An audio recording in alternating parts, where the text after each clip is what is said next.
All right, hello and welcome everyone here to Starladder Series 11. We're in the Americas this time, and Blaze and I actually having a full night's rest, more than likely. We've got Sneaky Nyx Assassins versus Team eHug, so SNA versus SNA. I'm Helium, and again, joining me is Blaze. How you doing right now? Doing pretty well, man. I'm looking forward to this matchup in particular. Obviously, we've seen eHug kind of on the rise. They've been taking some good wins recently, and we're seeing how this second iteration works out for the team. Hope, since they're kind of a grassroots type esports organization for NA Dota, I really do hope that they'll be able to perform to their expectations. And what a team to prove their mettle against. Sneaky Nyx Assassins, they are definitely among the top three NA Dota teams. Taking down EG They're 2-0 very actually ranked recently. third on Gosu Gamers, so Yeah. you nailed it. Yeah, that it's just I mean you can argue. I mean there's a couple other teams that are pretty close with them, and obviously EG has been miles ahead of any NA Dota team for several months. But you 2-0 EG in a best of three, you're feeling pretty confident, and they've been just absolutely dominating, taking down not today, like 4v5 essentially with the ping issues they had with Fluff. Man, they've just been doing so much work here in Starladder and elsewhere. So Team eHug, they're on the rise, but they have a lot to prove here. Yeah, indeed. They'll start things off with that Brewmaster first pick. They're going for their second pick right now. They did ban out the Wisp. They also took out that Lycan, while that very powerful zoning support combo can also roam, can also just kill you with multicast, the burst damage of Mystic Flare.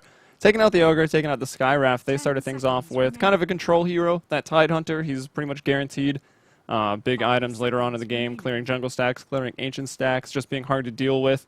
And the off lane and those bans, even securing the Tidehunter a little bit more. They'll also got the Vengeful Spirit, Swap, Utility, the Aura, great late game support, and now here we have Elder Titan very, very much on the rise as that pure support pick, but we see him in the offlane sometimes as well. Elder Titan, eHug.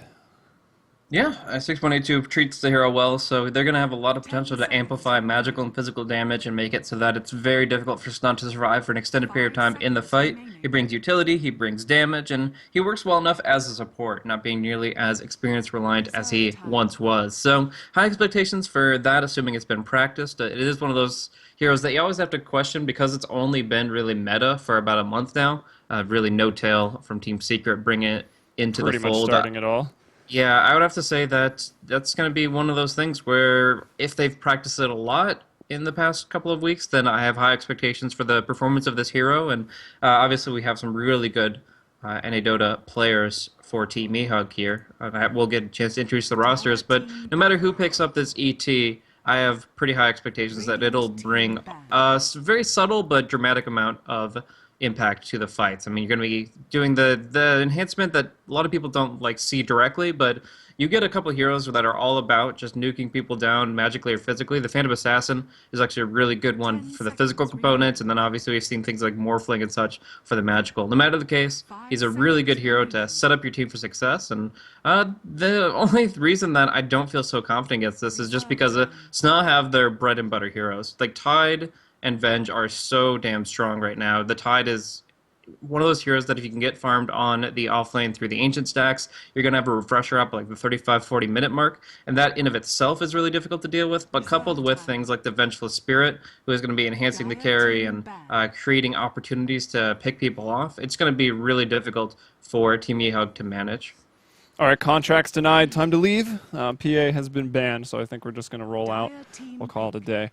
As that's the story in pubs. Obviously, that doesn't exist in the real games, but you mentioned PA as a possible pick. Banned out fourth there. They don't want to deal with that physical damage, and they don't want to pick it either. Obviously, the PA Elder Titan combo, we've seen it a lot. But going back to eHug and some of their members playing Elder Titan support, I really have no doubt. I mean, two of the best core and also mid players, SNA and Lust. They're the supports for eHug, which is just incredible to me. They've got a roster with a lot of layers, a lot of skill. I think the Elder Titan play will be fine. If for some reason it's terrible, I'll eat my words later. But there we go. We got the Puck. So even more control. Tidehunter and Puck. The Ravage, the Dream Coil. I was just looking through some of Sneaky Nyx Assassin's drafts. They love themselves a Witch Doctor support. So I see a lot of control already, allowing the Witch Doctor maybe get off a big ultimate because there's not a lot of stuns. Boulder Smash from the Brewlings, but you're going to put a Primal Split into that. The Echo Stomp from Elder Titan, and now Razor picked up, no stun there. So, seems like a pretty decent Witch Doctor game. We'll see what they want to do. Yeah, I mean, there's still a lot of supports that are viable in the pool here to couple with the E-tier, the Venge, and so that's going to be kind of what we see, not necessarily banned out in this phase because the pool is so vast. But they took out the main ones, the Ogre in the Sky in phase one. The other ones to mention are Fluff and Stuff's Wisp and Mirana. The Wisp did get banned out, but the Mirana is still in the pool, and I'm curious if that's something they want to consider. They've got a lot of control right now. They've got the Puck Dream Coil, they've got the Ravage, so they can follow this up with Ancient Apparition, they can follow this up with an AoE damage dealer like Sand King. It really just comes down to what they can expect from the tempo of this game. Obviously, they still also have to look for their carry hero, one that should be able to dish out damage in AoE fashion. A Gyrocopter or Medusa would be the two to look at in my mind. Yeah, and what do you make of these Faceless Void and Legion bans? Do you think that's just an effort to secure Puck having a really good game here? Like that They single want to target go. lockdown? I think it's showing that they want to go for a hero that can be killed off in Ultimate. In the Duel or in the Chronosphere, there Potentially are a that lot of one. carries that are extremely vulnerable to just being killed off by, one single combo. And Terrorblade is a hero that doesn't have that much HP. It does have a lot of armor, but that's nullified by the natural order of the Elder Titan. So he really doesn't feel that confident himself. I actually think that Terrorblade is a pretty risky pick here, considering Agreed. the natural order of the Eye of the Storm. But at the same time, we've seen how much value you can get out of this hero in the past. And obviously, TC is a carry player that loves to really make the most of the entire map. Yeah, it makes it more difficult for Terrorblade, especially if he's fighting against the Elder Titan. If TB decides to show up into one of these fights and just, has the aura on him, no armor whatsoever, he's easily brought down by Razor. There's also more negative armor coming out from Razor's ultimate. However, he is an illusion-based hero. He can just have time in the jungle, farming, push out the lanes, avoid the team fights, and if he avoids the Elder Titan, then the pick is fine. But that can be difficult to do, and we have seen in the past the team with the Elder Titan just absolutely crush that Terrorblade. His illusion's also easier to manage since those nerfs coming out in 6.82C. But now it's the fourth pick for Team eHug right now. They're probably going to be looking for their fourth pick, but second support here, who will go alongside the Elder Titan. Or if maybe they pick an offlaner, we'll realize Elder Titan could offlane. They might need two more supports, so we'll see what eHug wants to do. Anything popping out as a good pick for you? I mean, they still need to maybe look at the offlaner. If they go for something like a centaur, that'd be good. They're going to go for the Zeus here, and we've seen this actually quite a bit from Complexity. Running the offlane Zeus can be extremely high potential there. So I think that's probably where we're going to find it. Of course, we have seen Zeus pick up the supportive role in the past therein as well. And in that sense, Zeus's main objective is to get level 6 or 7 to have the basic amount of nuke damage with max lightning bolt and his ultimate, and then he'll go around dewarding, he'll go around controlling, and just the survivability of Nyx Assassins. They're going to play more defensively, go for mechanisms, pipes, and that kind of thing, and it's just going to delay their tempo a little bit. But there's two ways they can go this. If they go for the Zeus in the off lane, then they can just be happy with the Brew mid, the Razor safe, and flesh out their supportive cast. So they're going to be being very aggressive against the Terrorblade in the early stages because they get the magical nuke damage again against a hero that doesn't really survive well against magical damage. And that way they could go for another support and add in more nuke on top of that. Or they could go the other route, throw maybe like the Brewmaster or something into the offlane, put Zeus as a support, and go for something like a Slark pick, which is having a lot of advantages in the synergy of Shadow Dance with the Lightning Bolt. You get the vision of where the wards are, and then you take them down really quickly to make Terrorblade unsafe across the map. Yeah. Was it Rave that did that? Maybe not first, but maybe on the bigger stage. It's for the rather first time. popular for them, definitely. Yeah. So I could see that coming into play a little bit more. I've even, like I said, Complexity has done it a bit with the Zeus offlane, but they, of course, cannot facilitate 4 core heroes here.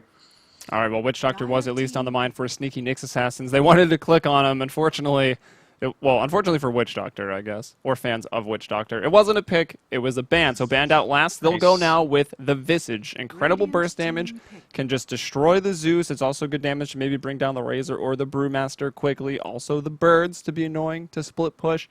And there's really no heroes that can deal with the familiars from Visage very easily, unless maybe we just see, Gyro pick coming out last, maybe. The Razor's Eye of the Storm will hit them, Yeah. so if he can keep pace with them, that's going to be really powerful. But I think there's going to be a lot of kiting here, a lot of good disables coming out from Tide, Venge, and Puck, and he's not always going to be able to focus on that when he's being gunned down from all sides. So we think Vengeful Spirit Visage going into the defensive lane right now alongside the Terrorblade, Puck into the middle and Tide off lane, or do you think they maybe mix it up and do an aggressive lane, Tide Venge Visage? I don't think Tide would be involved in the aggro try. I think there is a possibility of an aggro try if they feel that Team eHug's supporting cast is pretty weak, which ET and Zeus honestly aren't the best lane supports. So I could consider the Terrorblade Venge Visage going to the off lane, but I would not see them actually trying to tri lane around the Tide. That just doesn't bring enough.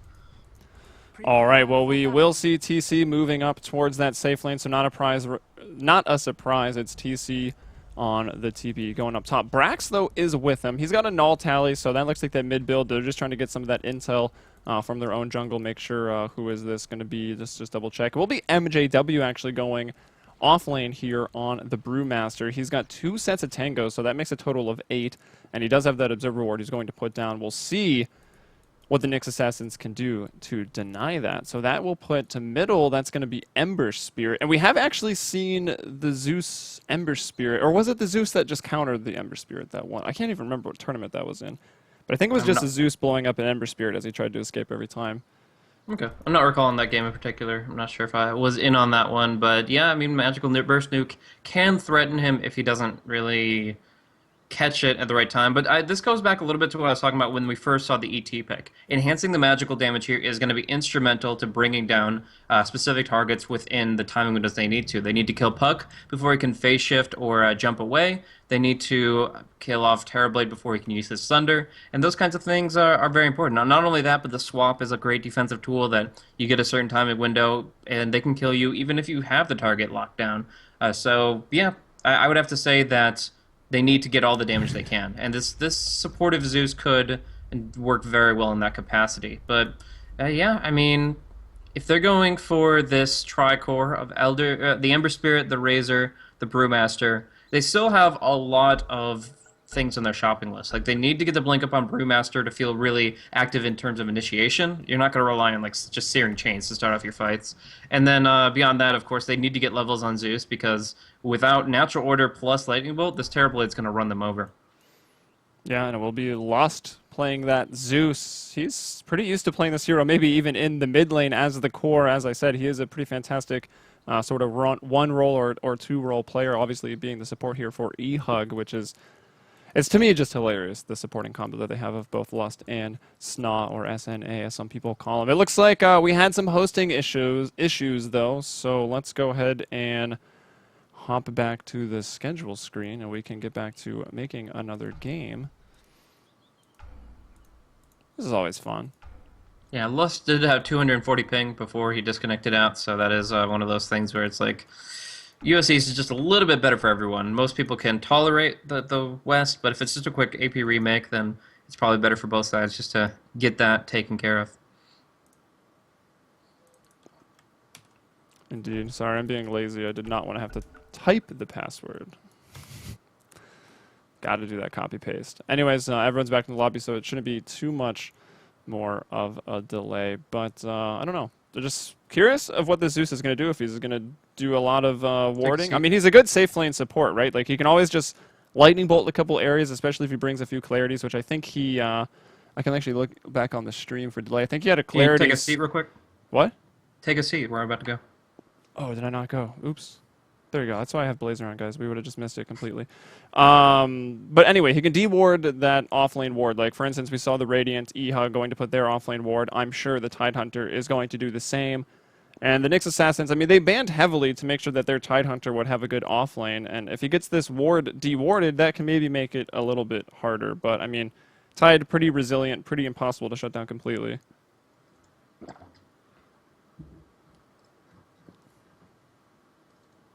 So, as far as the draft goes, I'm trying to think of who I favor in that situation. I mean, the Zeus, it really comes down to how well the Zeus plays a supportive role, because obviously they wouldn't have picked it if they didn't feel confident in its capability.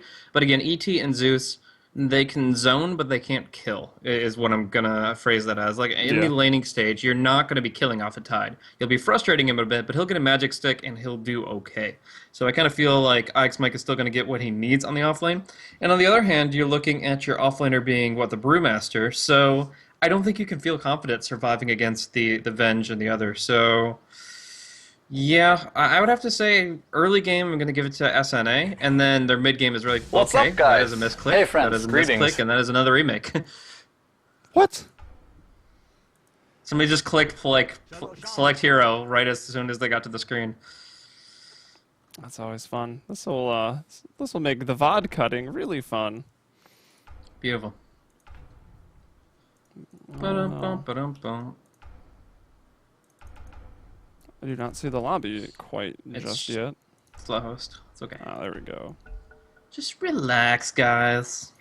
Beyond the schedule. Oh yeah, that's true. We're not on the main channel though. This is Dota Starladder. They don't have a Still reputation repping. for being. We're still repping it. Oh yeah, that's true. BTS is involved. There's a schedule to go beyond. That's for sure. We are off to a great start, says Infinity. Who Frankie there should be taking up the mid. It was MJW. It's always so hard for me to remember the draft, even though we just saw it. But now that we've been out of the game twice, I believe it was MJW taking the off lane. Brew mid lane was the Ember Spirit. So that hero, good magic bursts and magic damage even over time with the Flame Guard. He's got the long range initiation with the Sleight of Fist into the Searing Chains. Which, you know, if the Zeus, again, I feel like we've talked about him a lot. If he can get off to a great start, get his levels, and then you got the Spirit to follow up on top of the Searing Chains from Ember, and the Lightning Bolt, like, that's crazy. The killing potential, you said it wasn't there in the laning phase, I agree, but come mid-game, holy crap, eHug is going to obliterate people. The pickup potential is insane for them. The 5v5, I'm still not so sure. I mean, when you've got up against the Puck and the Tide, you're always going to have to be a little bit like, okay, are we in the exact position we need to be to take this fight? It's possible for them to do so, but barring room for error, I would have to say that it's going to be easier for SNA to execute towards the mid game. But obviously, it kind of goes off of the lanes there if they can kind of pull an upset in one of the matchups that will allow maybe the Brewmaster to get more farm than we would expect or something, then I could see them still finding that initiation timing. It's just, for now, it seems like they can't fully commit to fights until the Brewmaster has his Blink Dagger, and that could take a long time in the off lane. Yeah, it really could in the offlane. I mean, it's not a hero with much potential to go back into the jungle and farm up some stacks. I suppose that's not the worst if you're like level 4 with 2 points in clap, 2 points in the into the brawler, so that you do have some evasion. Maybe I didn't see his items, but I would reckon he's got a stout shield. Maybe even the new popular double ring of protection to get up to that 6 armor off the start could definitely help with the jungling. Because we do see heroes like Centaur and obviously just the pure jungling heroes like Bat Rider and Darkseer that if they struggle, then they can just go find space in the jungle. Also, Tidehunter added to that list now. That he Yeah. is ridiculous. He is pretty strong, indeed. And stronger still with BKBs getting nerfed and stuff like that. The off lanes are a little bit more difficult to survive in, and he doesn't have a natural escape, but just his raw durability, it's pretty good. Mike, dude, the champion of the people, like honestly. You guys can't see what he's typing in game, but it was worthwhile. They're still casting the Abaddon Shadow Shaman game. Yep. All right, guys. There you are, draft screen. We are back. Starladder Season 11. As we'll, I guess, redo the introductions here for VOD purposes. Sneaky Nyx Assassins versus Team eHug. Sneaky Nyx Assassins already in Starladder. They're kicking some ass. Like, they're already 5-0 right now. They've played Root, Leviathan, Complexity, Not Today, and Pain Gaming. That's basically the best team. Well, okay, they're all the best teams. EG is the only one who maybe stands out a little bit more, and by maybe, I mean definitely. But they have actually not faced SNA yet. So they're 5-0, and the other team here, obviously eHug, they have SNA. He's playing against his old friends, the team that was named after him. So he's captaining the new eHug, looking for a big win today. And they are 2-0, having beat Leviathan and Pain Gaming. So, obviously, it's still very early in the event as far as trying to figure out who's going to be going where, but looking really strong is SNA, and then, I don't know, I mean, there's so much shuffling going on right now that it's hard to be, like, completely concrete in just one, like, roster. Like, obviously, Complexity is going to stay together, but they're still a fairly young team, so they have to flesh out a little bit of their issues there, get more experience with one another to act instinctively when you need to. Are they still together out on the West Coast? Do you know? As far as I know, I mean, obviously that my last notification that there were still like team housing was like 2 or 3 weeks ago. But yeah, I would have to say that they're probably still going at it. All right. Well, here we are. We're back into the game. We'll see what's going on. It looks like Nyx Assassins still feel that they need to go and put some pressure on their own jungle, their own territory, to make sure that MJW doesn't get this ward down. But he will just put it in a pretty standard, not really that standard location for this part of the game, but not going to be really helping his off lane. It will just spot the rune or any rotations down towards the mid lane, which helps protect SN7 on this Ember a little bit. Alrighty, so yeah, I'm curious. I'm not feeling this bottom lane. I really don't feel like this has much real potential against IX Mike. Like, the Elder Titan can actually do a little bit of jungle play there. The Arc Lightning's actually really good for it. But at the end of the day, you've got a Razor, a Zeus, and an ET. Like, unless you hit an Echo Stomp, you're not killing that Tide. And even then, that's a little fishy. So I think most of the time it's going to be turning our attention to seeing how well they harass the mid lane down, if they're going to give the Ember Spirit enough space. Now, I actually really like the Ember versus Pug matchup. If you get to level 3, your Flame Guard level 2 is enough to nullify any real harassment from the Puck there. He has to commit 2 spells just to break through the Flame Guard, and that is just not efficient, since it only costs him 100 mana. But yeah, for now, Brax is going to take advantage of the lane, poking and prodding at him, because he does have that poor man shield, and just trying to get his early bottle out. Yeah, will not be the easiest matchup for Up Puck. top, they're actually already going to go here. They get the Grave Chill into the Magic Missile. Nice usage of the Drunken Haze, though. Might be enough to get him away. The raw right click still coming forth from Rightbeard as well as Visage. And yeah, they're going to be able to bring him down. TC bringing most of the damage there, but at the end, it definitely was the much-needed right clicks coming in from Necrolic there. And they're going to go again. They have the Grave Chill, they have the Magic Missile, and MJW stepped way out of bounds, going very far forward. Luckily has a Stout Shield to block a lot of this incoming damage, but still taken half his life after immediately feeding the first blood. Not a great start for an offlaner that already has it hard. Yeah, indeed. That time it was just the supports going forward, though. Terrorblade, TC, going to keep farming. He did blow a big cooldown there, the Metamorphosis, to help get that first blood, so the extra damage really helping out. But that is a 140-second cooldown. Now we'll see Mike trying to get that bottom rune. Going over there actually pretty early, so you might expect to see some stacking. As wow, Ember Spirit bringing it down. I saw Puck getting pretty aggressive earlier because the Flame Guard had already been used and taken away. It's not too hard to break off the 50 damage. That's just one ability there, but looks like SN7 gets the better of Puck and will find that quick rebuttal kill in the mid lane, making it 1-1 at just 2 minutes, and there's Tide. IX Mike fought hard for that. He's got the boots up. He will grab that invisibility rune, and up top, it's Vengeful Spirit who will find the bounty, denying that from MJW and further delaying his level 2. But what do you make of the Drunken Haze? Obviously, he got it to survive up there, and it didn't quite work out, but now he's kind of just stuck with Drunken Haze, and he can't even get in range of Terrorblade to cast it on him, so it's kind of, like, useless. Although I guess all of his abilities would be at this point. If they converge on him 3v1 again, it'll be fine, but as it stands right now, it's you know, so-so. As soon as you get hazed as a support, you back off, you waste 50 mana, and you do it again like 10 seconds later. But, I mean, the only other point you would really be looking for is Drunken Brawler, the auto-evade. In general, Brewmaster's just not a hero that's very well built for the offlane, but all 3 of his heroes, or his skills, are viable in the capacity of playing defensively. So, I think the more important thing is just him getting to level 2 and getting his boots up. He's actually going to leech from the mid lane here as necessary to move forward. Doesn't get to like stack or anything like that, but he does skill up the clap, and now kind of has the bread and butter skill that he could use to maybe go for a gank, but yeah, that Puck a little elusive, even against 2 points of Searing Chains. Yeah, and I want to check how the supports are doing. We talked a lot about Zeus needing to do well. He's already up to level 3. We see the Elder Titan SNA. He's still level 2, so a little bit behind. He'll go back towards the lane where we see Infinity about to hit level 4 on the Razor. Does have that Ring of Protection into the boots of speed, so we'll see if he will just treads up, maybe stay on brown boots, or what his build is going to be like if he wants to go for the Aquila to maybe push down the tower.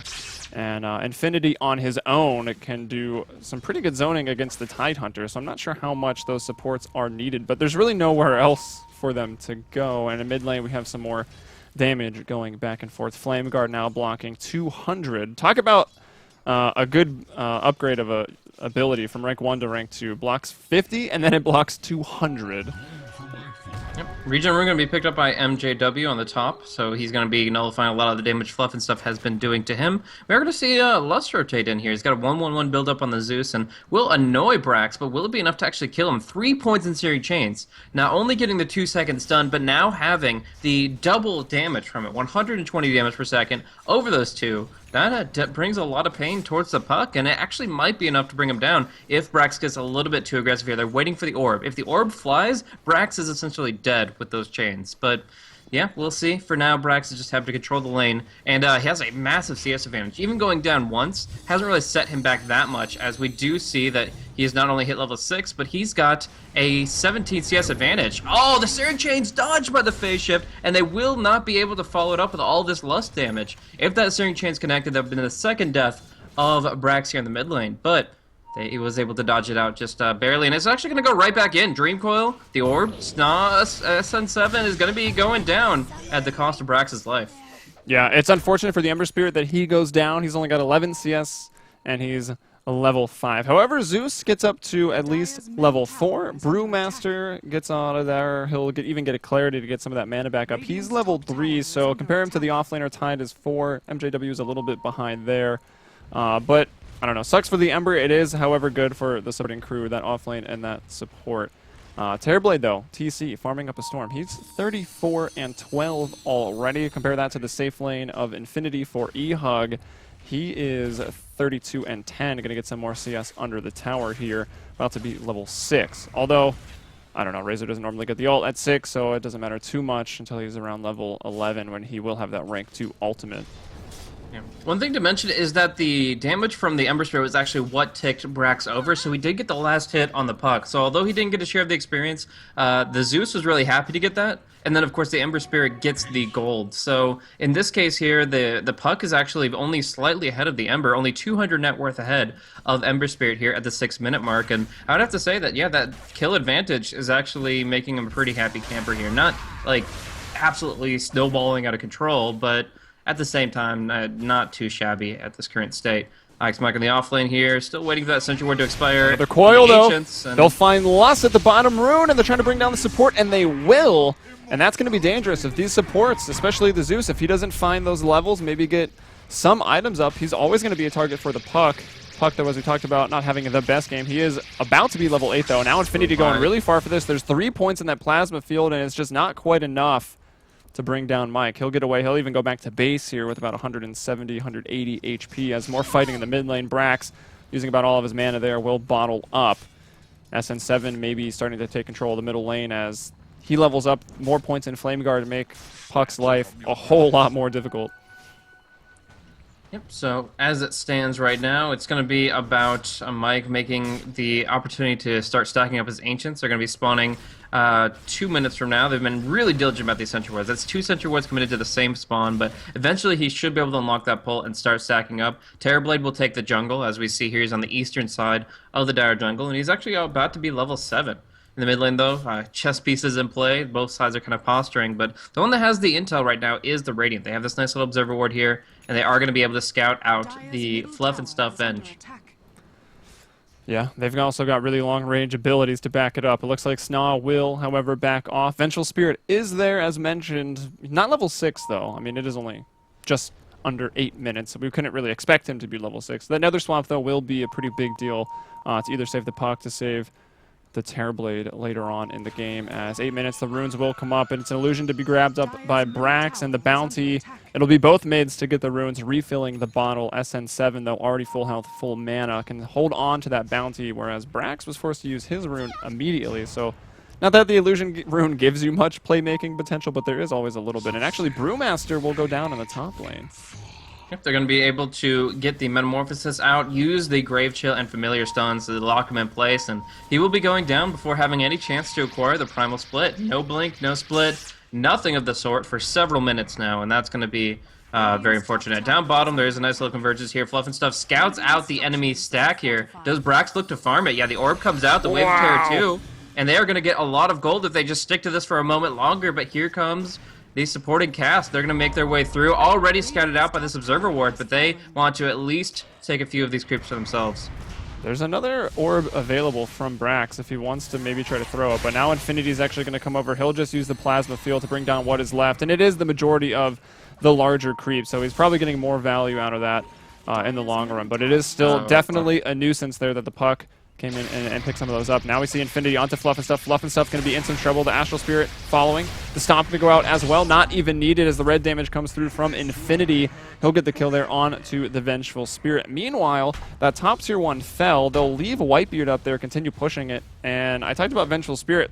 How can we expect her to be 6 at 8 minutes? But the Visage actually was, and he's already now level 7. So Visage having himself quite a game. Oh, definitely. I mean, being involved in 2 kills very early on, both in the Brewmaster and then just having a really good time in the jungle here. Whitebeard has been jungling up. You can tell by having a support that's at 21 CS, that's all far beyond average, and he has definitely been involved in that jungle quite a lot, as well as taking the lane solo a couple of times. TC, he's wandered the jungle, made a nice little path where he takes the easy camp, the medium, and then the hard right across the dire jungle, and then goes right back to the lane, or maybe to the fountain to recharge. But every time he goes, the Visage takes the lane, and he's able to profit from it quite substantially. So already having the familiars out, maxing out the soul assumption, and being able to bring a lot to the table in the next fight following their Blink Dagger. All right, well, the item pickups are, we've got Power Treads and Aquila here for Infinity's Razor, and actually on the courier coming out to him right now is going to be the Midas at about 10.5 minutes. But there's the first Ravage. This is for Mike. It will land on 2. Fluff is there. He's got the missile onto Infinity. Here comes the ultimate, though. Damage reduction. He's trying to zap away some more to get that right click, but he will fall, and that means I don't think the Midas was even delivered. Now SNA trying to stay alive will actually get the kill on Mike, and Fluff will find the rebuttal kill down there. Locked in with the creeps, though. He smokes. Yeah. Nicely done. But he's still going to go. And now Lust's trying to get involved. Brax, though, also here. Dream Coil has been used, so he'll just TP. They know Fluff can do nothing. No mana, no stuns. But we look back to the Razor right now. Did have the Midas delivered, but didn't use it. So definitely losing some efficiency out there on that big golden item. Yeah, it's going to take a while to get back to that position. Brewmaster's going to be forced to use Split just on Visage solo. He's been having these familiars camped in the tree line this entire time. And he's the second stun here onto Infinity, but with the Tornado, it's not going to be enough to get him away. He will be going down, and they will camp out this familiar who's going to be breaking out. The auto crit was available, but the Razor wasn't actually camping it. I think that familiar should have died, but he goes for the creep wave instead. In either case, that is the death of the Visage, a little bit of a momentum stopper for him, but he's gotten so much out of this early game, almost to Atos already. Mike going, wow! Man, that damage from the single usage of Activate Fire Revenant, but using all 3 charges to make it happen, amplified by the natural order. That Spirit, man. Talked about that kill potential. It's really going to be coming online. SNA is already level 6. He put 2 points at Echo Stomp, which is definitely a bit more popular these days, leaving only 1 in Natural Order. Still maxing out the Astral Spirit. He's got 3 points in there, and it really does show in the middle lane. So 12 minutes in, the CS leader, it's TC on the Terrorblade at 101, 85 on Infinity's Razor, 59 on the Ember Spirit as he helps MJW clean up that stack. They really do need that Blink Dagger, and this stack will give it to him. But over to the net worth we go, and it's the same order there. Terrorblade, though, 6.4K. Yeah, and I think the really big surprising thing is how well Whitebeard has done in this early game. I mean, he's been able to just crush down the creep waves, down the heroes, and he's going to be able to push out towers pretty well with his remaining familiars. He did go for a resummon upon respawn, so that allows him to put a lot of pressure out, and he's going to have this Atos in no time at all. 500 gold, and it's going to be like a 14.5 minute Rod of Atos for this support Visage, and he's actually going to have some real solo kill potential. Yeah, what do you make of the Rod of Atos? I mean, I love the item just because it is fun, the low cooldown, the range. It is kind of ridiculous, and it can work, but there's not a lot of heroes to deal with the familiars, and he was doing decent farm. Do you think he makes a mistake not just going for the Ags? I mean, they do have a lot of control already, right? Brax actually going to be hit, going to be able to jaunt away, but it looks like SN7 will be able to pick it up with the Sleight of Fist, so nice follow through there. I mean, they have a lot of, like, stun and slow. They do have the Puck, the Tide. They're going to have Blink Initiation very shortly, if not already. So, I mean, I don't think the Atos is necessary, but it gives some much-needed stats to the Visage. Like, you have some good mitigation with the Gravekeeper's Cloak, but you don't have great raw HP. Familiar going to go down to the just tower. to the tower, though. Yeah, I mean, the gold's not giving away, but it's still 80 seconds without those birds. It's like half your hero is gone right now. But nevertheless, yeah, the Atos, I think, is a really strong pickup. I think he should follow it up with a medallion, and then he can just be very confident in being able to get those kills on anybody that's vulnerable. The one thing I will mention, though, is that Ember Spirit, if he's smart about his remnants, won't care about the slow. He'll be able to get out of a situation like that unless he gets blinked on by the puck. Yeah, or just run at puck here. Brax gonna pick up the haste, and I'm actually curious. Terrorblade, I mentioned his farm, I mentioned his net worth, but I didn't really go and check out his items. So he's already got the Yasha, he's got the Aquila, going for a very, very fast Manta. So I'm very happy to see TC's not going for a Radiance, which is good. Middle lane though, lots of traffic. We've got 4 heroes in the area for eHug, 3 for the Nyx Assassins, but no one is really fighting. Looks like TC will do what he can to push out that top lane. In bottom, we find Infinity still farming with the very important safe lane tower still at full HP right now for eHug. So that's definitely benefiting Infinity. He's getting a lot of farm here. He is going for the Ags after that Midas. He has the point booster with him. Gives them some much needed tower push. They don't really have any good pushing tools against towers right now, and getting that Eye of the Storm to inflict damage on structures is going to be allowing them to actually take control of the map. It's going to limit Terrorblade's ability to spread with illusions, and they're going to be able to take at least 2 towers off of the back of that Aghanim Scepter. But we'll see the timing of it. For now, I mean, he's already halfway there, and he does have the Midas to build him up further. And we'll take a look at IX Mike doing what Tidehunters do. Clearing out the Ancient stack. It was blocked out until about 10 minutes. So I think the first stack of this was at 10 minutes, 50 seconds. Bottom lane, Brax in a bit of trouble. He'll manage to escape. The Spirit still giving chase. Mike still farming Ancients. Wants to get up to, I can only assume, the Mechanism coming out here. He's got the Blink Dagger coming out. He's got 1,800 golds, but, I mean, all right. I kind of spoiled my ideas. It could be the Blink. It could be the Mech. Both cost roughly the same. What do you think he wants to go for? Do they need some more initiation, or do they just need to survive? I think the mech would be really strong. I mean, they are going to be taking... I mean, either is going to be working. I just think the mech is going to be really strong against the Elder Titan and the damage they're receiving right now. Whitebeard, for example, is taking a lot of damage that he cannot survive against in the mid lane. Even with the Magic Stick, he will go down. And that's going to be some nice gold to SN7. He's going to be moving towards that Battle Fury and just 1,200 gold. He bottles up a regen rune, how fortuitous. And yeah, he's going to be able to just stay on the lane indefinitely. Like, he doesn't even have to go for like the Remnant TP play back, because he can always just back out of the fight and regen up to do more. And you're talking about the familiars being rather effective this game, but I have to disagree. Eye of the Storm and Sleight of Fist are 2 amazing tools to bring down the familiars, and the Ember Spirit is getting so much farm that I honestly think he's going to be in range to 2-shot the familiars within 10 minutes time. So not the easiest game for Visage to micro around. Yeah, maybe you can utilize them to push that other lane that Terrorblade maybe isn't in, and maybe not bring him to the fights.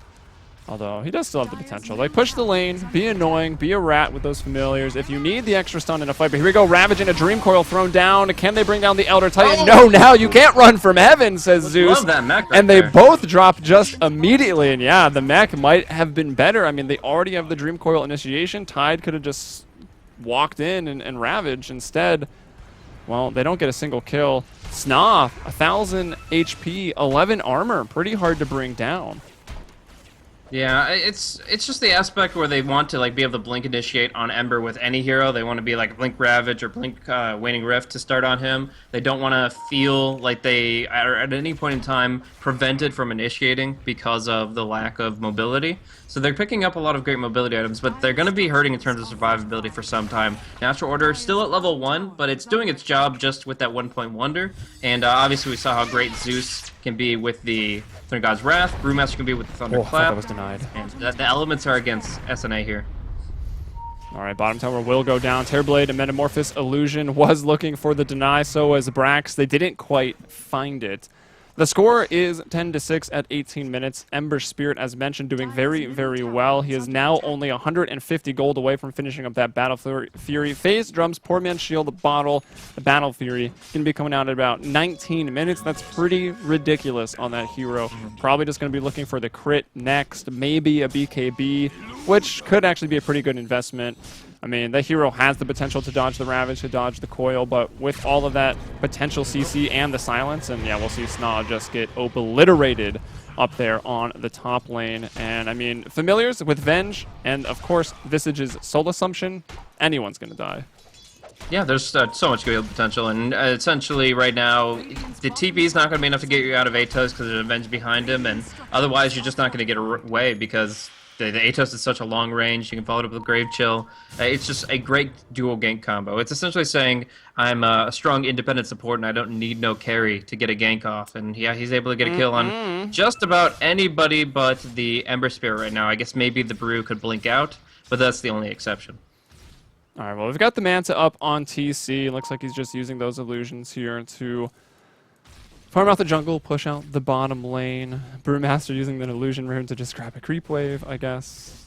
Get some intel, perhaps. Let's take a look at the warding. We've got an Observer ward here on the high cliff. This ward extremely good for the Radiant, as it does give them that vision as they try to push the bottom tier 2. Even a little bit as they try to push middle. Any heroes rotating to or from the bottom lane will get spotted out.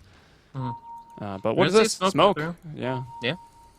And Venge could be a great hero to start on here. It is annoying for the Brewlings to have that negative aura against them for the rest of the fight, but it's only level 1, so it's not going to be a painful factor at the moment. Fluff will do in his death throws a little bit of damage with that magic missile, but Lust will be able to pick up the kill with that last auto attack. Big right clicks coming out from Mr. Zeus. How often do we see Zeus getting a kill with a right click, though? Yeah, not a fun time for him. And laning, it's hard enough against creeps, but against heroes, they seem to be the immortal ones when it comes to fighting that day. Yeah, but essentially that was a smoke and a primal split to kill a Vengeful Spirit. I mean, maybe, and they get the middle tower. I guess you can attribute it to Venge being dead, the smoke, but it doesn't really seem all that worth it. That was a pretty big ultimate to just throw out. Yeah, pretty painful to expend there, but end of the day, they get a kill, they back off, and they just try to create more space for the cores of eHug here. It's actually going to be Ember Spirit in an awkward position if they wanted to look to engage, but the Blink Dagger for Brax is on cooldown, and he's not really feeling too well right now. 450 HP, could be a lot better off trying to initiate under a tier 2, but look at this. The sneak play here, smoking it to the Roche Pit, double damage rune active, and wave repair. I mean, you've got a Roshan with only 1 armor. He's going to be dropping very quickly to this Terrorblade that's doubling up his obscene base damage from Metamorphosis. Yeah, well, Roche dying almost immediately. Up top will go SN7. That's the Ember. He thought he was kind of safe farming that lane. Had been there for a while, but they will manage to bring him down. Looks like they did throw a Ravage for it, though. And we'll see the teamfight recap. Yeah, Ravage does go out. Also, yeah, no Dream Coil popping up. Not too much. It's definitely worth it to use the Ravage just to kill that top or almost top net worth hero. He's 3rd overall, 2nd for eHug. Infinity was finding a lot of space in the bottom lane during that time where Nick's assassin spent a lot top. But here they go. They'll swap him out. Now Terrorblade's going to find him. Metamorphosis is got to be running out soon, but he did spawn up those illusions. However, Plasma Field brings them down, showing how much easier they are to deal with since 6.82C. They'll have to back off, but it is a good attempt, and it slows down his rhythm. Maybe makes Infinity think twice about going for 1 more creep wave in farming situations. Yeah, that's true. He just dropped down a ward because there's no way you actually get that spell cast off after. I just was impressed by the reflexes, the gung-ho-ness about that. It's like, oh, I see somebody, we're going 2v1. But top lane. Yeah, the primal split's going to be thrown in here surrounding the Whitebeard. It's a pretty big pickoff, and it's kind of needed. He's got 20 armor with the cloak. Sure, you can knock some of that off. He does have the Atos with a Vit booster building into that, so he's fairly tanky. And they throw the split to bring him down. So once again, another split just to kill a support. I guess the question is it worth it? Really depends on how eHug feels about it. Yeah, I mean, I don't think they're losing too much. As far as the familiars being alive, that's a pretty important aspect of the hero. And yeah, you're not slowing down the Visage here. They actually are going to use the familiars to block away the creep wave, pulling them out so they can't reinforce the tower push. You don't get a tower on top, and you're going to lose a lot on bottom with all these illusions in play from TC. He's got the Manta up and available too, and we'll see if he looks to use that. For now, dodging out the Stomp, and Zeus is rotating with no mana. Yeah, that's... Well, okay, he's got a Soul Ring, I guess, so he is always going to be having the potential to spam out a few spells, but really good bird play, or familiar play. I just like to call them birds. Denying the push on that tier 1. Sure, there's no backdoor protection, so they can do it without a creep wave, but definitely slows it down. Meanwhile, the Nyx Assassins are pushing bottom. They get some damage on the tier 2. They require that tower to be fortified, so eHug, well, still just going to be farming up their Ember Spirit and their Razor. Yeah. And at this point, they're going to be starting to be extremely reliant on actually connecting with things like the Echo Stomp as well as the Earth Splitter. We already talked about the fact that they don't have great initiation. The Brewmaster can go in for the Blink Clap play, but so far SNA have been maneuvering around that quite well, so to the point it's only been solo pickoffs.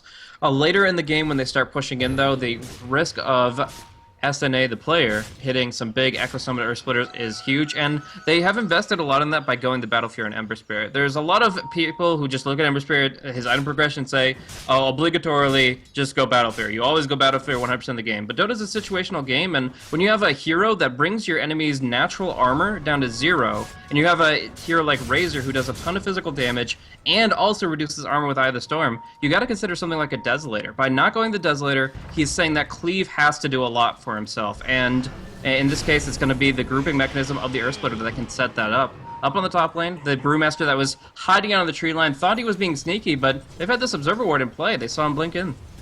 Yeah, kind of got blocked in there. He was going for the blink at about 2 seconds on cooldown. He thought maybe I'm out of vision.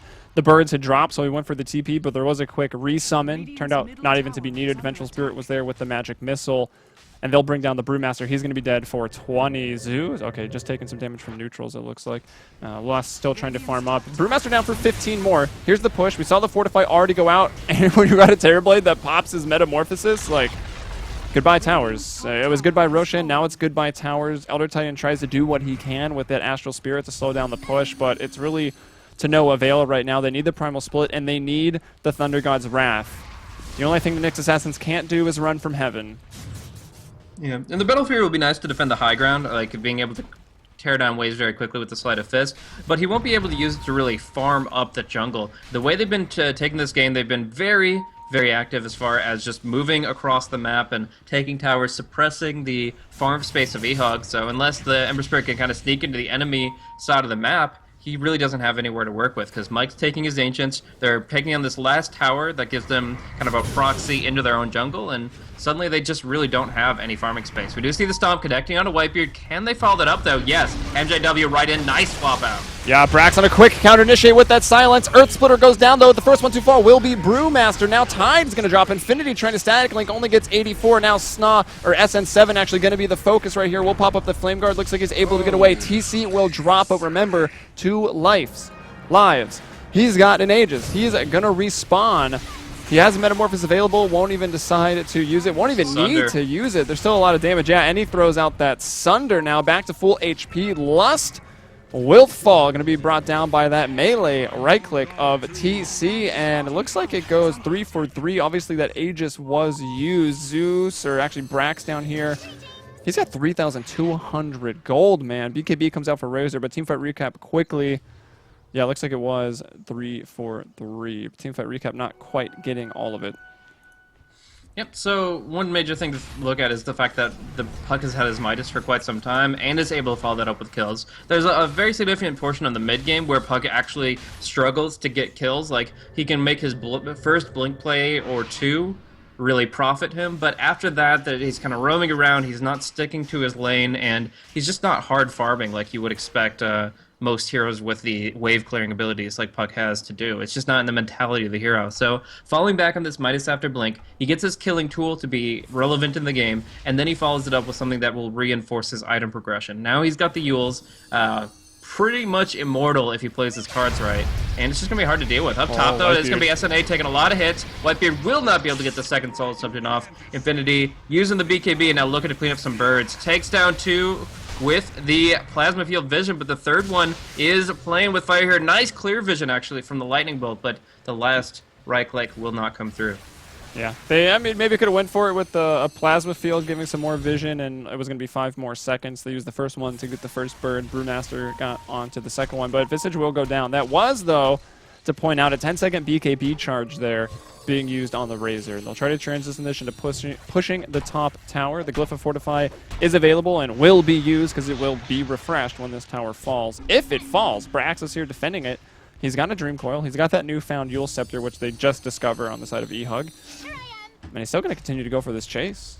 Midas on the Zeus here. Obviously, he doesn't, like we talked about earlier, actually, I don't think this is much going to be really working here. I would agree. He almost goes down. And there's the Thunder God's Wrath coming through. Still Yeah. rank 1, and it's still enough to bring down the puck. Middle lane, though, will have to go back and sleep out onto a lot of Terrorblade illusions. TP is coming in from MJW, thinking maybe, just maybe, one of those Terrorblades was real, but it's not the case. TC able to back off here, and he's getting pretty dangerous, man. He's got the Mantis Style from way earlier. He's got the Eye of Scotty now, and already 2,500 gold. Infinity, though, for eHug will give us a quick pause. 1 minute, he says. Sure enough. But, yeah, this Zeus Midas, I'm not sure exactly how I feel about it. Like we said, just with the Zeus pick, all you really need to do is get to level 7 to really help put out the damage, and everything else beyond that is just helpful. It's beneficial to be able to kind of use your Lightning Bolt to D-ward, put out extra damage in the fights, and so on.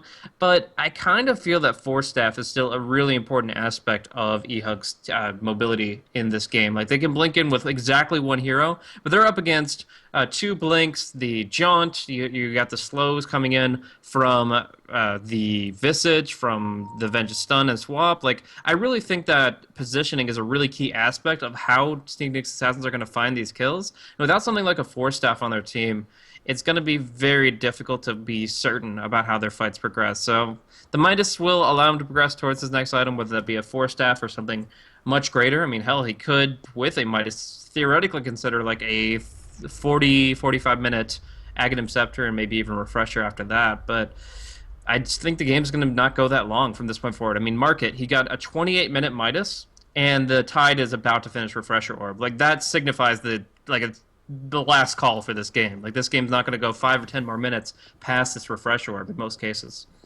Yeah, the Refresher on Tide, I mean, as always, really dangerous. But as we can see, Infinity, the Razor, is the only member of eHug that has a Black King bar, and that charge... Let's find Infinity. That charge is down to 9 seconds, so he can maybe dodge it, but what does the rest of his team do? SN7, obviously very mobile, can probably get out of dodge. SNA's got a Yule Scepter, so he can dodge. If he dodges the first one, he maybe gets hit by the second one, but if he gets caught by a Ravage, he's probably going to get caught by both, depending on how much IX Mike wants to stack those together. But either way, I don't know, man. The double Ravage is terrifying, and IX Mike doing very, very well. I actually want to check last hits. Like, we see the Visage. He's got a lot of farm for his support. He's got 94. Tide as an offlaner's got 98. I mean, the Puck, you mentioned, wasn't really farming all that much, kind of just getting involved. Only 140 CS on the Puck, just to compare it. Vengeful Spirit, the only one without a lot of farm, and then TC with all the farm for the Nyx Assassins. 288 last hits, and he's going for the BKB. He's, like, only a couple hundred gold off. Yeah. I think right now that eHug should be prepping for the fight. When this Refresher Orb breaks out and the BKB as well from the Terrorblade, the Sneak Nick Assassins can fire on all cylinders. They can go right up the mid lane confidently, and if the Roche Aegis is with them, that's just even more valuable. So they're already prepping for it with the Ember Spirit here. He's got the BKB. Razor, as you mentioned, is at 9 seconds there and has a plate mail now just to survive a little bit more. They really need to survive those first few seconds, as those are going to be the most devastating. But beyond that, I mean, I don't know if they have many choices in terms of progression. The Elder Titan has a Yule, should probably go for Force Staff next. And as we mentioned, the Zeus has kind of hedged himself in here with this Midas pickup. Yeah, just trying to stay relevant. I think the Midas could also just be about, he wants to see level 16 this game, so maybe that will help him get there, get that rank 3 ultimate. It is pretty good. No other item is really going to help him get towards that. I guess the other thing is just save it for Ags and make your rank 2 ultimate a little bit better, but also that's going to be requiring you to find 4,200 gold instead of the 1,900 or so for the Hand of Midas. But so far the game slowed down, actually, since that pickup, so maybe the Midas is working out for him. It's just farm mode for the Tide, man. He's going to have 400 gold to go, and then he'll get the Refresher. Now, it is worth noting they have vision on him right now. He will be able to blink away, not clearing out that last camp. No last creep syndrome for him. But, yeah, it's just going to be him moving out. And actually, they look for an Observer Ward in case, like, he was actually seeing them coming. That was just instinct, knowing how dangerous position he was in. Yeah, the only Observer Ward's down right now. There's one there in the jungle for the Radiant, so that's just being defensive at this point. We got one on the Roche Cliff. That ward's actually been up there probably for like the last 15 minutes. I think they've been refreshing that for most of the game since that Tier 1 tower went down in the Dire off lane. Another one sort of on the middle high ground here, an Observer Ward, just watching some rotations, probably that of the Terrorblade. They'll catch him farming if he drops back down towards mid or over to the medium camp.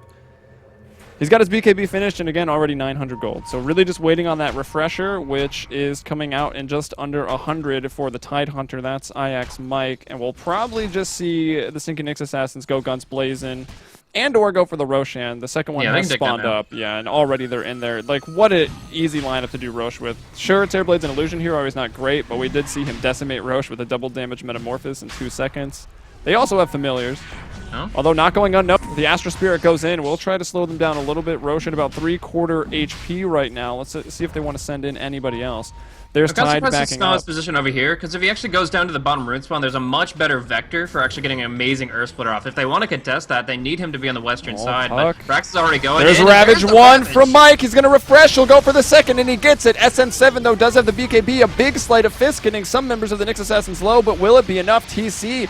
Man mode, Metamorphosis, BKB, trying to bring down Infinity, the damage being drained away, but it doesn't matter. Now SNA, the player, going to Yule Scepter to live a little bit longer. The ultimate goes out, getting the intel, doing some damage. That's the Thunder God's Wrath from Lust. Now they're going to go for him to swap back into the grasps of the Terrorblade. TC with a double kill.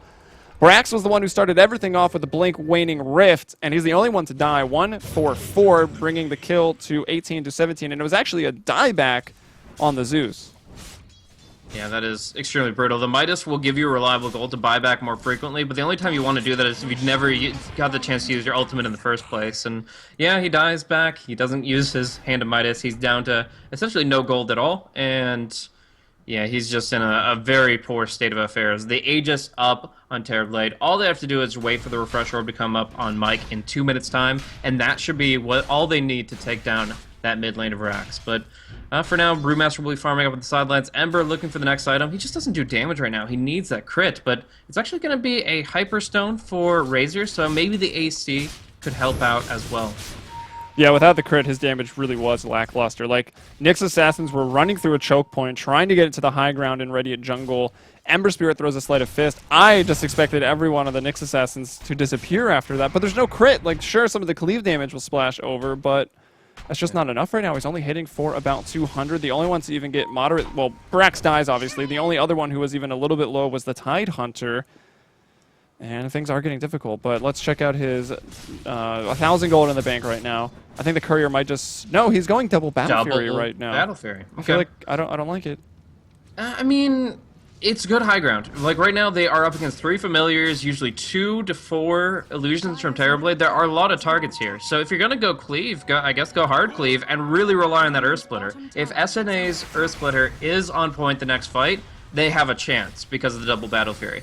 If he's just itemizing towards no cleave at all, then they're playing for efficiency in terms of the AC and the natural order, but they're not going to be able to make a clutch play, I guess is the best way to put it. Like, the Elder Titan gives them some real chance with this Earth Splitter and with the itemization from Ember Spirit, but if they do just go for like standard dataless Desolator and go for single target focus, then they're going to have better fight in the battle, like the middle of the map, but they're not going to have enough high ground, which is what they're worried about right now. They actually take down IX Mike, which is really nice, but, I mean, he's just waiting for his refresher cooldown anyways, and it's not stopping his momentum. He's going Dagon. Nice. And while that was going on, it was a defenseless Tide. Only 1 Ravage available, still 40 seconds on the refresher, and he was alone, so doesn't use any of the cooldowns. Mike will just go back to the fountain, respawning in at 24. I think it was SN7 that gets the credit for the kill. It was. However, Terrorblade leaving everyone in the dust right now. He's got another Aegis. He's got a Talisman of Evasion, so we know he's looking up towards that Battle Fury. And I was thinking maybe one hero that can stop him is the Elder Titan if SNA, the player here, can get an Aghanim Scepter for that disarm. But he's far off. He goes full utility, which is very common on the support Elder Titan, the Yule Scepter, the Force Staff. But might not be finding an Ags this game. Someone who will, though, it's going to be the Puck. This is actually going to be really dangerous for the Ember Spirit in general. Like, he's going to have a really hard time surviving, and they put so much pressure on him to survive through the fight and to do what he can. They have 1 Force Staff to bail him out, but otherwise, he just can't make a mistake. Positioning errors, manipulating his remnants, and the game is over. And SN7 trying to bring them those familiars. He doesn't wow, that's very far extended. They forced the BKB just from the presence of IX Mike. Oh, Whitebeard could be in some trouble. He's going to put the Atos on MJW. He'll run away. It was MJW and SN7 trying to put a lot of work into bringing down those familiars, but as we can see, they don't get any of them. The Sleight of Fist is not quite enough. One won't do it. Even sometimes two won't bring down the familiars. So far the familiars not having too tough of a time. But the second Battle Fury is done, and I think once the crit comes out, they probably will. However, the towers are the ones really having the difficult time right now because there's a Metamorphosis Terrorblade just bringing down the house. The Glyph of Fortification is available right now for eHug. Will they want to use it? Doesn't even look like they want to defend. They're just going to wait for the high ground defense. They'll still have one tier 2. That's there in the middle lane. But now it comes down to the Nyx Assassins. Can they break that high ground? Do you think they just do it together with a double Ravage? Or do you spend the time to just have Terrorblade split push, you know, all the lanes? Terrorblade wants his butterfly first. It's going to be so much more difficult to deal with him once he has that butterfly up, and he's not too far off of it. So yeah, I think he buys out for that. As far as the Aegis timing, will that comply? No, it doesn't look like it. They only got 30 seconds left on that immortality. So yeah, he will be just farming up the butterfly, but it will be at the cost of his second life. Yeah. Well, at least he won't have to die for it. Well, maybe he will. Who knows? Maybe they find that pick-off, but it seems unlikely. Look. All right, so for anyone wondering why we talked about Elder Titan, why does he counter Terrorblade? Well, this is why. Terrorblade has 30 armor. If Elder Titan's around, 0. You can see that's a pretty big deal. That's an efficient hero. That if you compare how much armor that is in terms of golds, well, Elder Titan just takes all of that away. Oh, Brax is in a really rough spot here. Can they get the second tornado? No, they do not. He can just phase shift from here, and yeah, he is fine. He was in a really tough spot. They commit the split and the Eye of the Storm to try to bring him down, but he just does what Puck does, uses the Yules, uses the phase, and he's able to jump away just barely. I gotta say, man, the Nyx Assassins have done a really, really good job avoiding fights. Maybe it's a little easier for them just because their fight is so strong that eHug doesn't want to fight. I mean, that's one way to avoid a fight, right? Just have the stronger carry and the stronger team fight. But the primal splits have been few and far between. The few successful ones we have seen were just picking off supports, which shows that they're not scared to use it. They try to kill the Puck with it, but they don't find it. They will actually even lose 2 heroes in the middle lane. Both Lust and MJW down. Now Infinity forced to throw out another BKB. This is down to 5 seconds. Earth Splitter on the back lines, though, will land on 2. Ember Spirit, can he do it? He'll blow up the Venge, but it's just a Venge. The tier 2 tower now gonna fall. And in fact, he gets the negative Vengeance Aura there. He gets the negative Vengeance Aura on himself for her 45-second death timer. And that's going to actually reduce the amount of counter push he brings up against this Terrorblade and his illusions. TC going right on the front line here. Could be an amazing Battle Fury cleave, but even then it is reduced. Yeah, Fortify is going to go out. The tier 3 tower at about half HP right now. The Familiars doing what they can, trying to get vision into the high ground, trying to push out the bottom lane. Maybe they'll swing top. There's a lot of creep there for the Nyx Assassins. Lust will go try to clean up that. No, he'll just Midas and back off into the base. It would appear he wants the Force Staff. Yeah, Staff of Wizardry, Ring of Regen, so he's working towards the Force. But is that really going to help? Maybe 10 minutes ago. I don't know. Yeah. Like, as it stands, he'll get it eventually, but it's just been like, it's a 40-minute Force Staff. Like, it can theoretically be the game-changing item, but it's few and far between the opportunities to actually make that happen. So for now, it's just going to be SNA to spread the map. It looks like they're going to wait out the next Roche cycle. The Terrorblade can only get more farmed. He is an amazing hero with 6 slots, and he's still working on 5 right now. I mean, he can go BOTs and then still build up one more gigantic item for himself. And he's actually going to be bottling. Oh, this is awesome! This is what I do all the time. And people are like, no, it's not worth it. Don't worry about it. No, this is the GG rune right here. TC, if he BKBs first and then pops the double damage rune, is just going to be obliterating people in fights. Has 220 base damage right now. Add on a bonus of the 80 with the Metamorphosis. That's 600 damage per right click from the main Terrorblade. Yeah, the question is, do they go for it or do they wait for Roche? Like, the potential to spawn is, well, right now, but I haven't seen the pop-up, so I don't think it is going to be right now. Fluff was just waiting in there, waiting for the 8 minutes. He is just going to be a ward for now. Locked. Oh, wow. Fluff, go back, please, no! The Roche is spawning at the perfect time. They could go in with Aegis and double damage, but no, sir, it's not going to happen. It is Brax might find it if he checks for a ward on that cliff. Yeah, it's definitely possible. He's got a gem, so he's going to want to deward, and he will actually go and sort of check the area. He'll check the Roche as well, and they find it. So Okay. They waste a little bit of time, but not really, because it is a random timer, which is why we make a big deal out of that. As Fluff was being patient, but maybe not patient enough. Brax makes up for it, and this will be the team bringing down the Roche. And, oh, dang. I was like, I don't know quite what the time is on the double damage, but it like just pops. Yeah, so they're forced to use it here. It's no longer that GG room, but it does make the Roche die really, really quickly. There's Aegis, there's Cheese as well. Visage is like, yeah, I'll take that bounty rune, no big deal. He's got a sheep stick. Puck, I believe, just picked up. No, it was just Visage picking up the sheep stick. Mike's got a Dagon. You mentioned that earlier. Why not? I mean, it's IX Mike. Well, the gem on Brax. So it's always nice. And he also said in the lobby chat, he made a prediction. He said, did I'm say going that. big this game, so. Actually, he said, screw it, I'm not going tangos, I'm just going Dagon, I think is what he said. In defiance of the admins telling them to go same items. No tangos, only Dagon. Yeah. But, yeah, they're going to clean up the wards on the outside here. And, yes, he doesn't have that DD rune, which I love that play. But, you know, you drop the bottle, you get the Aegis. So it's a very much more valuable use of the item slot. And they can still go in with a 225 damage Terrorblade plus 80 with the meta. And Infinity, though, doing a pretty good job of being a lightning rat here. He's got the Aghanim Scepter for pushing. He's got the Assault Cuirass as well, really going to help, but also going to help out his team, so he might need to get back here. That's the Eye of the Storm used on the push, so they won't have it if they go back for the defense. Meanwhile, the Tier 3 is already fallen. Terrorblade doing a lot here. Oh, he will go down quickly. Infinity comes back. He had some time left. He'll BKB up. He dodges one Ravage. The Nyx Assassin's not having the team fight that they're really looking for right now. That's the Cyclone purged off on TC. He'll BKB up. Earth Splitter will be off the mark from SNA. Ike. Oh, they're going to go back in, though. The Coil onto 3. The Ravage as well. SN7, can they bring him down? Still has a Flame Guard. The ultimate from Zeus is going to go out. Bring down 2. Terrorblade tied. They're dead. SNA going to go chase. They'll go on to Whitebeard. They'll bring down that pesky Visage. And the Nyx Assassins, their first attempt to truly break the high ground. Well, they do break it, I guess. They get the tower, but they will lose 3. One of those being the Aegis and the actual death on the Terrorblade. Teamfight recap. Yeah. It's big swings in favor of eHug.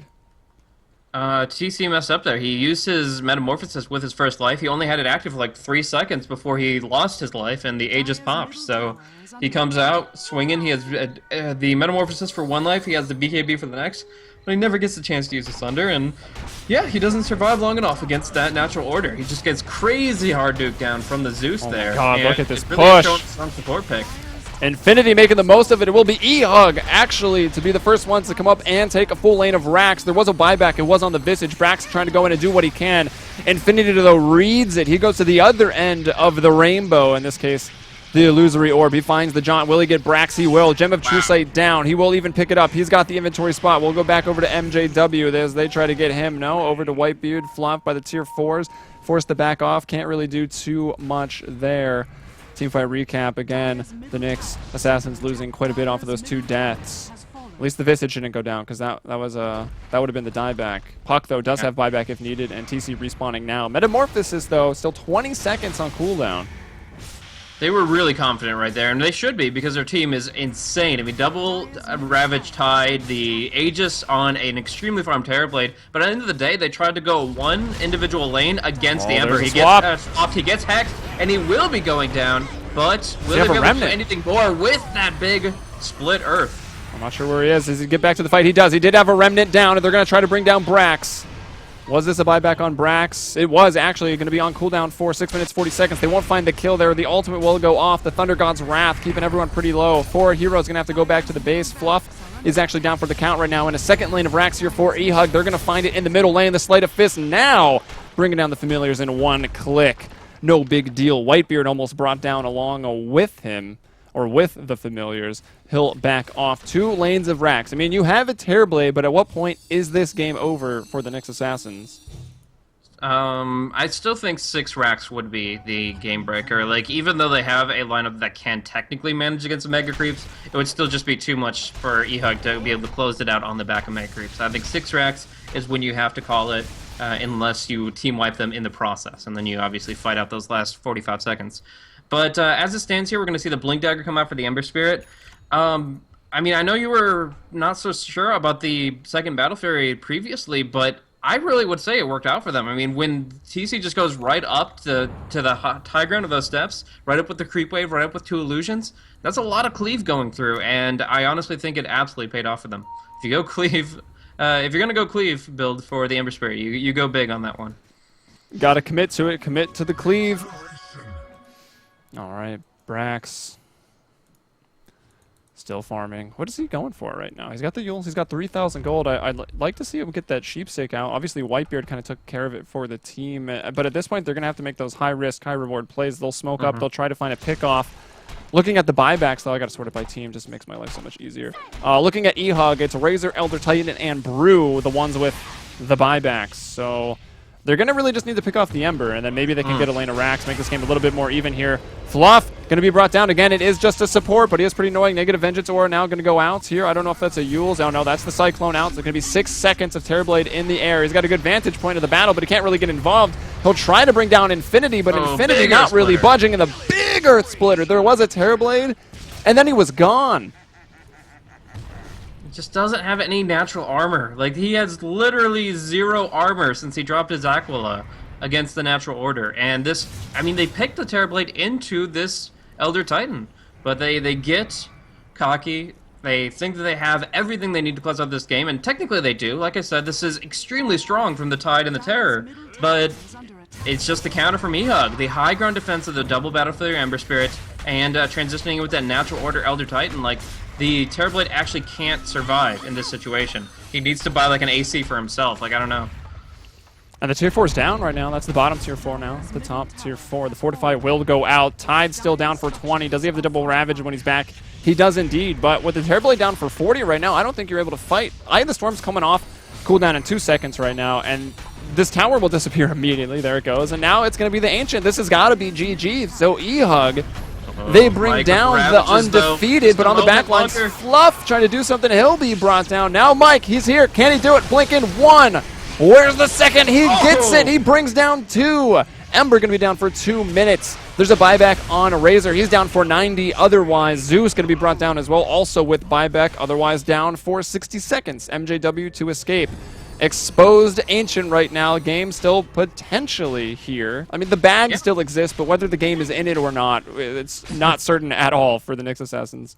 Yeah, I mean, they didn't go for the bottom lane of Rax, so honestly, that decision cost eHug a potential extra bit of footing in this game here. If they had taken down the tier 3 and 1 more of those 2 Rax, it would have been great, but because the tier 2 tower still stands, surprisingly, they just didn't have that choice. They go for the Ancient, they make the play happen, but there's the double Ravage and the double Dagon coming out from Mike, really saving the team's bacon as it is. But I mean, how do they actually make this work for them? They're still taking a ton of damage on the Terrorblade. He has Heart and Scotty and Manta. He has 3,500 HP, but he just still dies so quickly to the Razor. And like, Earth Splitter.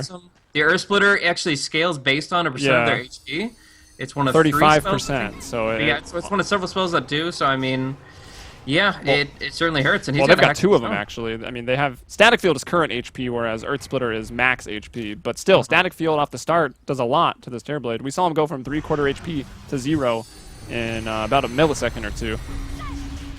But can they push? They use the double Ravage to defend. No buyback. There's 3 buybacks on eHug, though. They can take the Rax. They can take the Rax and get out. I think that's very possible. They're going to skip it. With the split, though. Looks like they're going to try to skip it. There's the BKB, a little bit of fighting, and then the split. TC going to BKB up now, trying to work on the tier 4s. Here comes Infinity, though. He's also going to BKB up. He's got the AC. Will he eye the storm? He does. They're going to give that chase. Earth Splitter looks like it catches Mike just a little bit. Now the Rax are standing. I think the Nyx Assassins maybe try to get too much, but I guess they really do need to go for the super high-risk, high-reward plays as they look for the victory. Dagon will bring down the Elder Titan gem on the deck there, just below the eHug shield. And he will use it. That means he doesn't get to go for a crazy Sunder play, but it means he won't just die without buyback here.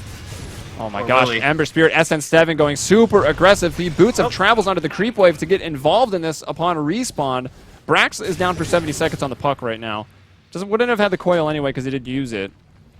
And there's still a buyback on the Razor. There's still a buyback on the Brewmaster right now. eHug up 4 kills, a plethora of Rax and tier 4s, but a Ravage, that's 1. They don't have the second for another 30. Mike barely living there with about 50 HP. That forces the buyback right now on MJW. And Nyx Assassin still trying to work the pick, still trying to work the middle lane of Rax if they can. However, will go back to their throne, regenning.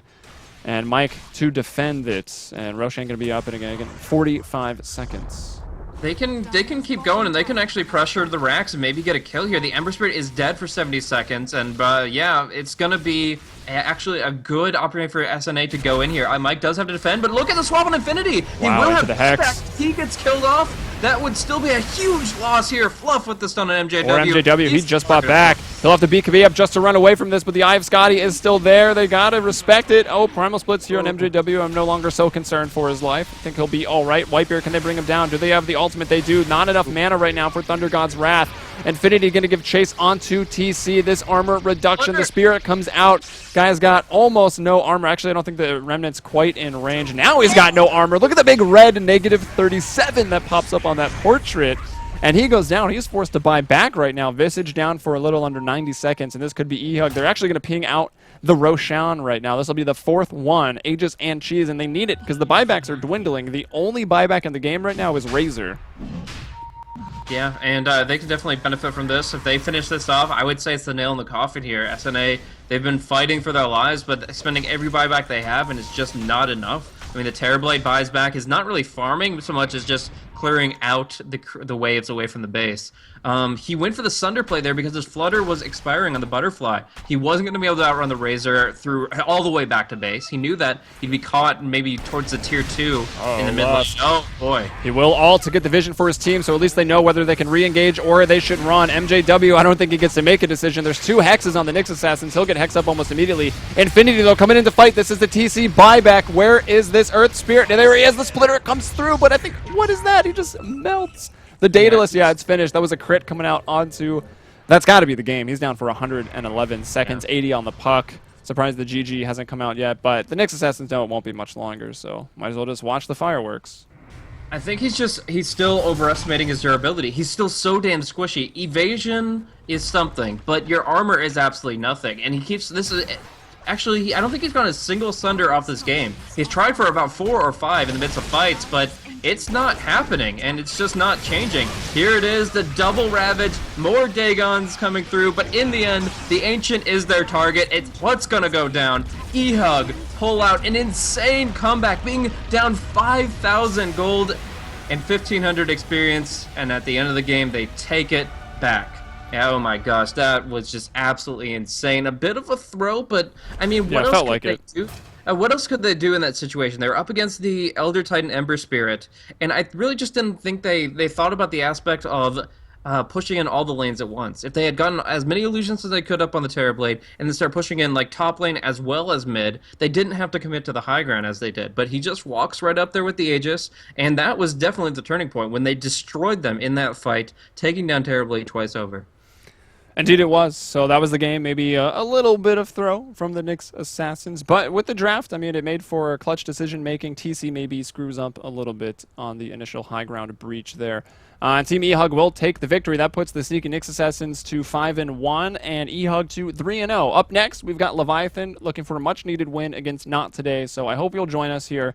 You're watching Starladder Season 11, twitch.tv/DotaStarladder_EN. I'm Helium. You can follow me on Twitter there in the top right.